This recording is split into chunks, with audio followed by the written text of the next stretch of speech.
Breaking news!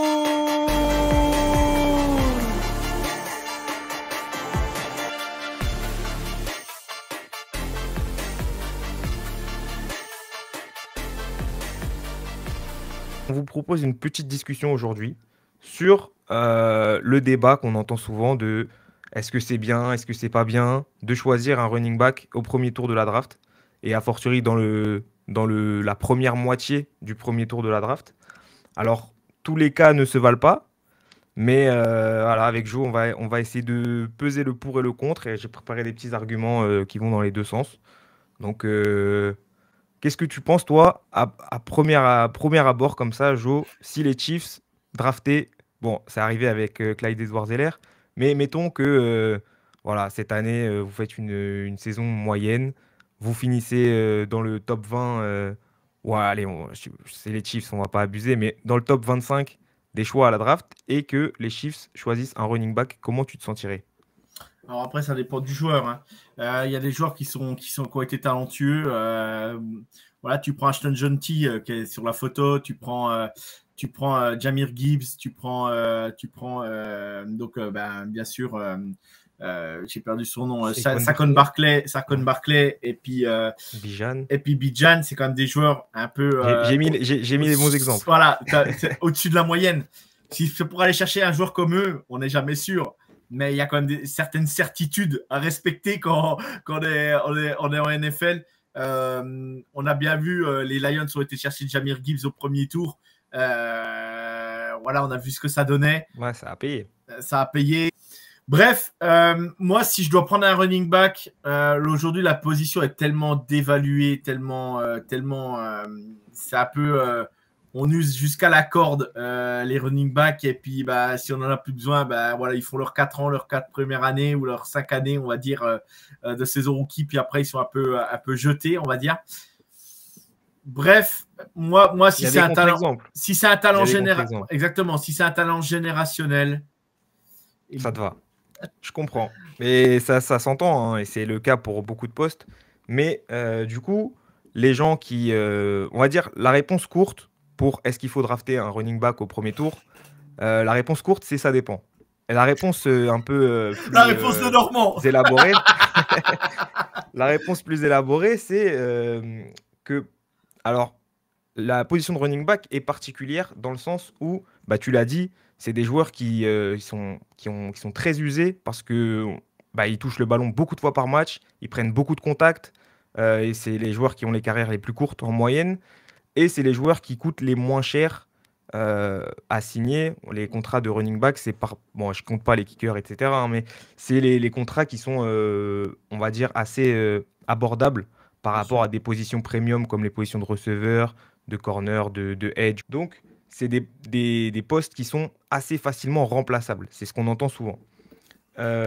Donc, quand on choisit un running back au premier tour, puisque les contrats rookies, les prix des contrats rookies sont fixés indépendamment du poste, donc le deuxième choix de la draft touchera tant, le troisième choix de la draft touchera tant, c'est des grilles. Alors, il y a évidemment, ils peuvent se mettre d'accord, il y a quand même des négociations, etc. Mais quand on prend un running back haut à la draft, il a directement un salaire assez élevé, surtout pour un running back. Donc, par exemple, Ashton Jeanty, qui a été pris cette année en sixième position de la draft par les Raiders, il se classe déjà parmi les running backs les mieux payés de la ligue. Donc, j'entends, quand je dis les top running backs les mieux payés, j'entends les 15-20 running backs les mieux payés de la ligue. Donc, c'est un investissement en termes d'argent et en termes de draft capital, évidemment, pour un joueur qui aura vraisemblablement une carrière potentiellement plus courte, plus sujette aux blessures. Maintenant, du côté des avantages, on en a quand même pas mal. Le premier avantage, et un des plus grands, c'est que quand tu draftes un running back au premier tour, et à n'importe quel tour d'ailleurs, c'est une position où tu n'as pas un temps d'adaptation qui est très long. C'est-à-dire qu'un running back, il peut arriver en NFL et produire dès la première année de son contrat rookie. Et donc, c'est plus facile de rentabiliser le contrat rookie d'un running back, puisque c'est quelqu'un qui peut t'apporter de la production très vite et très tôt dans sa carrière, contrairement à un QB ou un tight end par exemple. Bon, évidemment, il y en a des QB et des tight ends qui performent dès leur année 1, mais en règle générale, le poste de running back, il a un temps d'adaptation moins long entre le college football et la NFL. Donc ça te permet d'avoir un joueur qui a vraiment un impact quasi immédiat dans ton offense. C'est un peu du plug and play. Ensuite, tu as un autre atout majeur, c'est que comme les carrières sont courtes, quand tu prends un running back tôt dans la draft, ben, instantanément, tu le prends quasiment dans son prime, en fait, puisque les carrières des running backs sont tellement courtes que, enfin en moyenne, hein, j'entends, que bah, du coup, avoir toujours des jambes fraîches, c'est quasiment indispensable. Et donc, quand tu prends un rookie, ben, sur ces 4 années de contrat rookie, ou 5 si tu l'as pris au premier tour, tu vas avoir en fait bah, la meilleure partie de sa carrière sous contrat rookie. Donc ça reste très avantageux. Et le dernier point concernant la draft, c'est que bah, les running backs, statistiquement, ont tendance à moins bust. Donc même si ce n'est pas les positions qui sont les plus rentables financièrement, ça reste des prospects assez safe. Donc c'est des bons paris. Et enfin, l'autre argument, il concerne plus globalement le run game.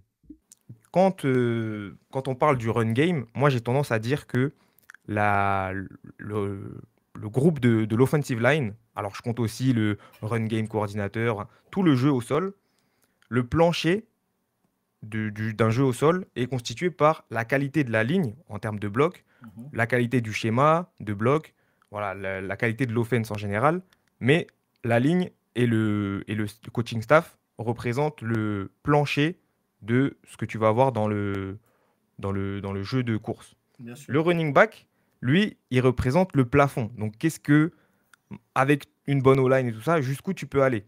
Alors, j'ai des chiffres pour toi, Jo. J'ai les chiffres des Giants en 2017, avant Saquon. J'ai pris une stat intéressante, c'est les yards avant contact pour les running backs. Donc, avant que ton running back se fasse toucher, les Giants en 2017, ils sont à 1,4 yards avant contact et à 4,0, donc 4 tout pile yards par course. En 2018, avec Saquon, ils sont toujours à 1,5. Donc avant, ils étaient 14e de la NFL, là, ils sont 15e de la NFL à 1,5 yards avant contact.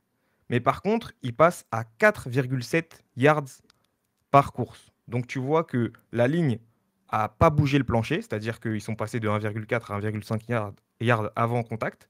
Mais par contre, l'effet Saquon Barkley, c'est qu'il passe de 4 à 4,7 yards par course. Alors ça paraît pas beaucoup comme ça, 0,7 yards par course, mais il passe quand même de 16e à 6e en NFL entre 2017 et 2018. Et sur la dernière saison de Saquon avec les Giants en 2023, ils étaient à seulement 0,9 yards avant contact, 31e en NFL. Et donc, ça explique un peu pourquoi est-ce qu'ils n'ont pas... c'est une des explications de pourquoi ils n'ont pas prolongé Saquon Barkley. C'est parce que de toute façon, ils n'avaient pas de ligne pour... oui, bien sûr. On a bien vu. On va dire... On a bien vu les premières années de Najee Harris où il y avait une bonne ligne pour revenir chez les Steelers, sa première saison où c'était pas trop mal. Et après, on a vu que la O-line a un peu baissé et avec les joueurs, il y a certains joueurs qui sont partis. Et du coup, c'est plus la même O-line et il se faisait toucher assez rapidement. Comme Derrick Henry avant qu'il parte des Titans et qu'il aille chez les Ravens. La dernière saison des Titans avec Derrick Henry, il n'y a plus de O-line, il se faisait saquer déjà avant d'être derrière la ligne de scrimmage. Donc déjà, c'est compliqué d'aller... T'as plein d'exemples. Et Derrick Henry, c'était un joueur qui était drafté très haut. C'est un talent incroyable. Donc, et lui, par contre, il a duré dans le temps, lui. Par contre, par rapport à certains. Et donc, ça peut expliquer pourquoi les équipes ne prolongent pas des running backs très bons s'ils n'ont pas la O-line pour rentabiliser le talent du running back. En tout cas, c'est une des pistes d'explication. Et du coup, j'ai les mêmes chiffres pour les Eagles en 2023 parce qu'eux, ils avaient une très bonne O-line. Bien sûr. Donc, en 2023, ils sont à 1,7 yards avant contact, 3e en NFL, et à 4,4 yards par course, 9e en NFL en 2023. Ils signent Saquon en 2024. Bon, on sait ce qui s'est passé cette saison-là. Hein. Ils ont gagné le Super Bowl. Ah, me rappelle pas, arrête. Ils sont à 1,9 yards avant contact, 2e en NFL, et à 5,2 yards par course, 2e en NFL aussi, Donc tu vois que le plafond n'a pas bougé, le plancher n'a pas bougé, pardon. Ils passent de 3e à 2e en NFL.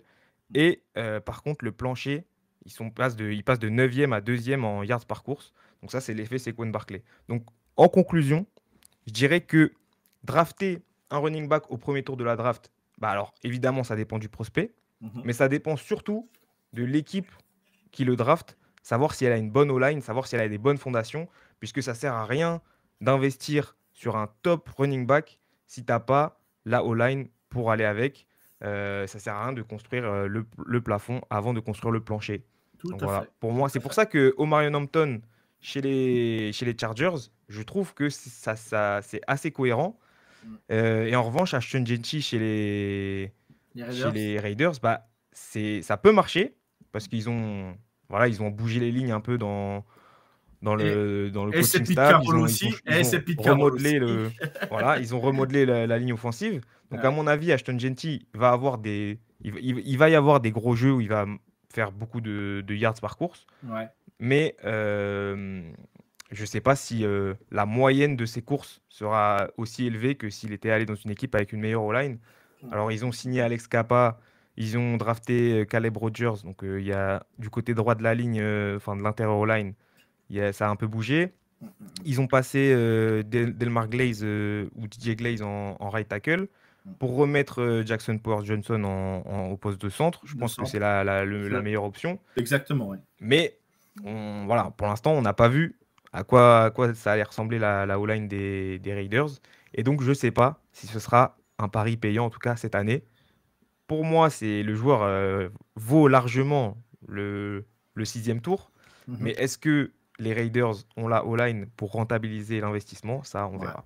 Après, tu vois, avec Boise State contre Oregon, Ashton Jeanty fait un match quasiment éclatant. Et c'était Oregon qui avait une super défense en face. Donc, bref, à voir. Bon, voilà. En tout cas, c'est une discussion. Donc, dites tout ce que vous en pensez aussi. Exactement. On a hâte de voir vos retours. Bon, là, vu que c'était la première, on a fait une discussion. Voilà, Tristan voulait placer le truc des running backs. Et pour la première, voilà, parce qu'on ne va pas répéter non plus toutes les infos ou dire, bah tiens, celui-là, il s'est tordu l'orteil ou je ne sais pas quoi. Voilà, on a meublé, on va dire, pour la première. Mais c'est un débat que je voulais avoir parce que c'est un débat très intéressant.